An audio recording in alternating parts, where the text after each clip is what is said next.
Welcome to Improv Separately Together. I'm your host, Philip Whiting, and today we got a guest coming from Boston. Well, he's in Boston, I'm still in South Carolina, but you get what I mean. Welcome to the show, Brett! Woo! Stop.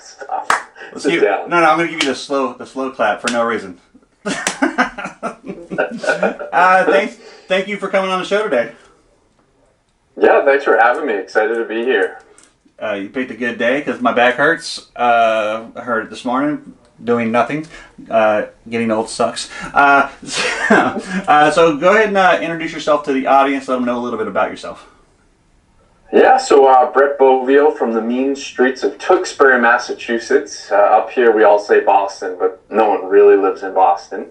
And I have an improv troupe up here called Accidentally on Purpose, where I MC, direct, and we have fun with short form improv.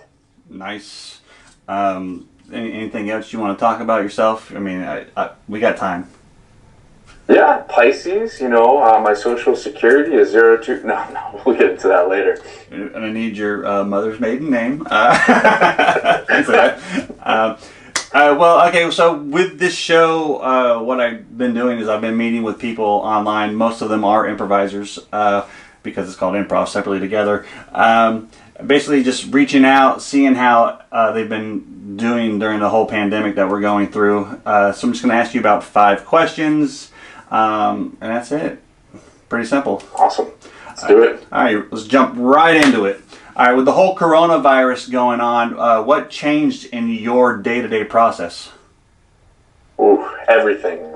So I worked in entertainment, so location-based virtual reality, and I started to, VR companies up here in Boston area, and unfortunately COVID just absolutely crushed us. So all of that hard work that went in for 3 years of building this up, once you couldn't get Purell or medical grade cleaning gear anymore, and then Massachusetts has been really strict, and so that went away. I had to deal with living with, my wife and my brother in one house, which was tough.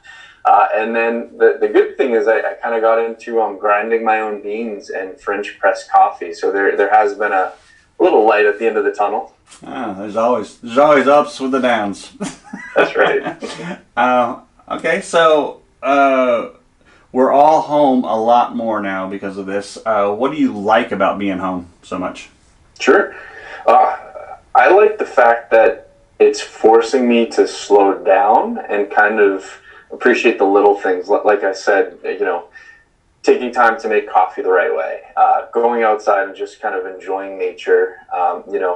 Almost, you couldn't get to the gym anymore. So coming up with like home routines and using body weight, and, weights are expensive and everything sold out so fast. So that, and then I've got 2 awesome dogs, Laser, which I got to name, and Muffin, which clearly I did not. I lost that battle.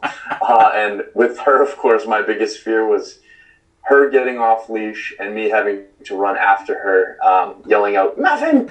And of course that happened in front of a construction site. So I looked awesome, really tough up here in Boston. We found her, so that's good. And just taking advantage of even like the things you just couldn't accomplish because you were so busy, taking the time to do those things. And then if you didn't accomplish it during that time, then you're never going to accomplish it. Right. And that story sounds like a great sketch. And when you do go record it, I need credit on it. Absolutely. Okay, on the same side of that, what do you not like about being home so much? I miss people. I'm such a people person, and especially with improv, we had some amazing shows lined up for charity. Name drop. We had Rachel Dratch's show lined up where she was going to join us. I know, and Tony V, and the timing was perfect because that really Boston-centric commercial that came out, that was right around the Super Bowl, and that was a week before our show was supposed to happen. And so the first thing that sucked was she got called in to play Amy Klobuchar on SNL, so she had to reschedule, and then the Rona hit, and then it got canceled, and you just couldn't come together. So I miss the people. I miss doing improv live. I miss going to bars, and I don't miss the fact that there's no traffic now, which is awesome. And so I'm setting some high scores on the highways, which has been fun.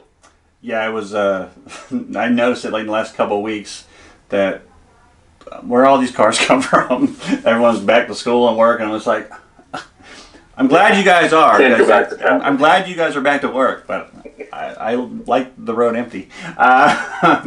Okay, so let's go on to the next question. What are you missing more than anything at this point in time?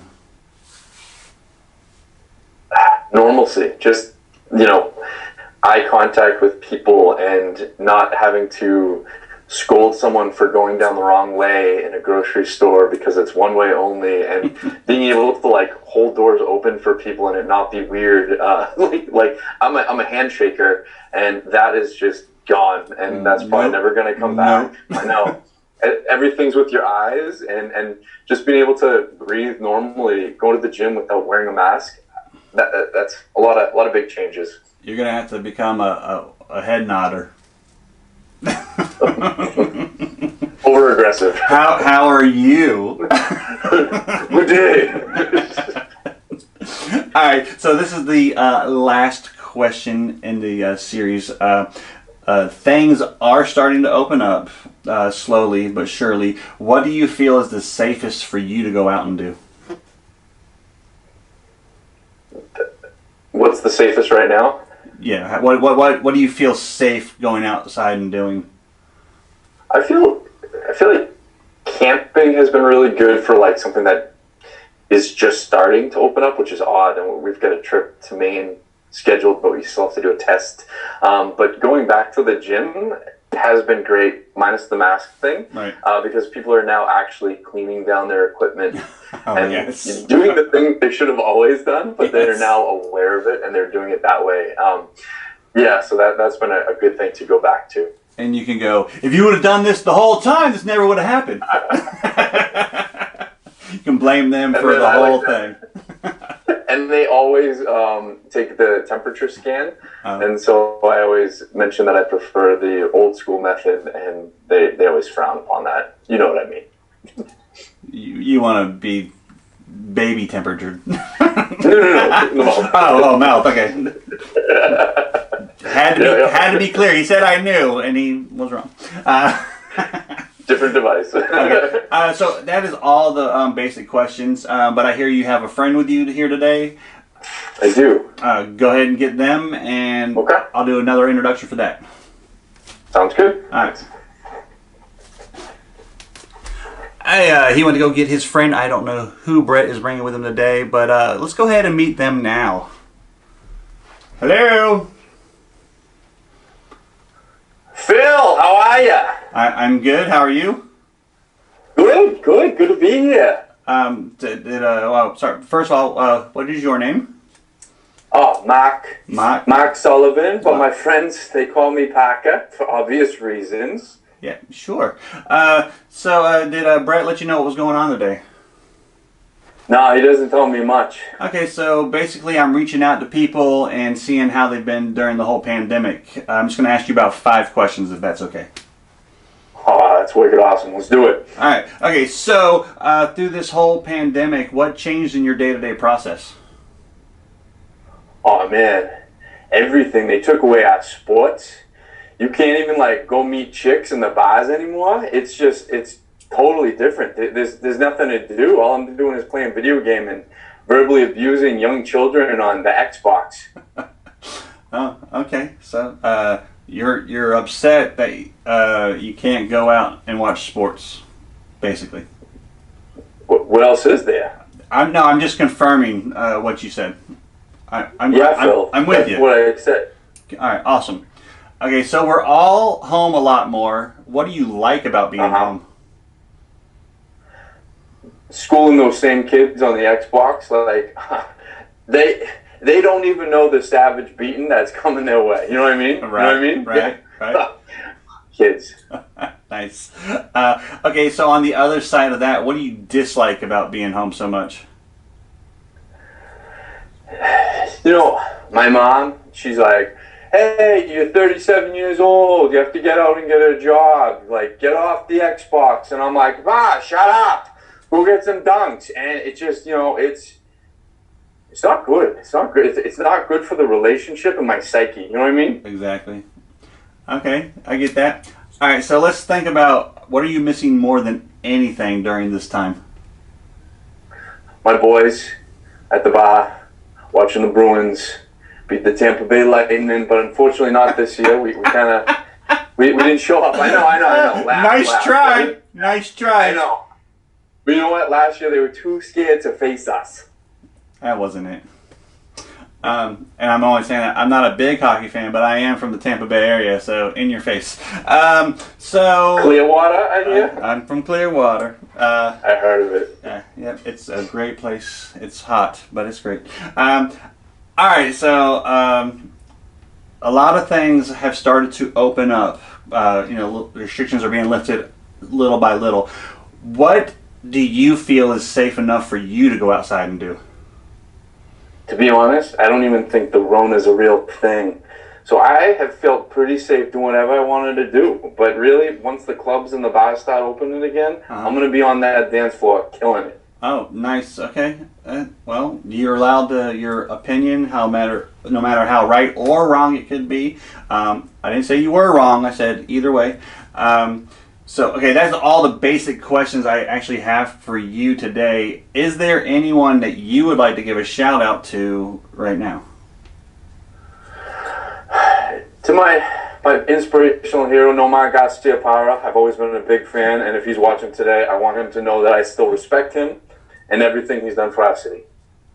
Okay. And that's the only person you want to give a shout out to? And Jesus Christ, our Lord and Savior. Awesome. All right, well, thank you for doing the interview. We can go ahead and let Brett come back, and I'll finish up this, and see if next year you can take out the Lightning. All right. Hey, we'll be back. Oh, we'll see you. Brett, come back. Well, yeah. Yeah, well, he was something else. Let's go ahead and bring Brett back so we can finish this show out. All right, Brett, you back? Hey, sorry about him. He's kind of he's an acquired taste. He actually wasn't that bad today. Cool, that's good. He was good news. I thought when I said a few things I was going to get yelled at, and it didn't happen. So he was actually nicer than I thought he was going to be. All right, so now it's time for the lightning round. Just going to ask you 5 questions. They're really quick answers. It's like a game show, but your only prize is your video comes out Saturday morning like everyone else's. Okay, I'm ready. So there's no real prize. Okay. All right, you ready? And ready. Hold on, it's just kind of funny that the guy was talking about the Bruins and losing to the Lightning, and this is called the lightning round. Anyway, I just made that connection. All right, so you ready? Ready. All right, what's your favorite food? Sushi. What's your favorite drink? Bourbon. Favorite place to visit? Sedona, Arizona. What's your favorite movie? Braveheart. And on a scale of 1 to 10, how fun is this interview? 9.7. I'll take the 9.7. I always expect people to be like, 2. But that doesn't happen. I hate whole numbers. Alright, so that is all the basic,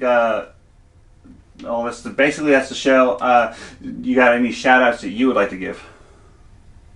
Yeah, just Nomar Garcia Parra. I respect what he brings to the community. Jesus Christ, our Lord and Savior, and my mother for watching live right now, even though this isn't live. Thanks, Mom. And he wants to give a shout out to Sean Bailey for hooking us up together to do this interview, and his people that he does improv with. Why am I doing your shout outs for you? You're supposed to know all this. You're doing really good. I was testing you. You know me better than I know me. Which is weird. In all sorts of ways. Alright, so thank you for coming on. I'll do this outro and I'll be right back with you. Thanks for having me. It was awesome. All right, guys, that's it for this week's episode. We will see you next week. When you're out and about in the grocery stores and wherever you are, say thank you to those people that have been working this whole time, keeping things on the shelf. Give a shout out to all the healthcare workers out there. They're fighting this thing head on for all of us. And to remember, drop that hate, spread some love. We are one people, and we'll see you next week. All right? Peace.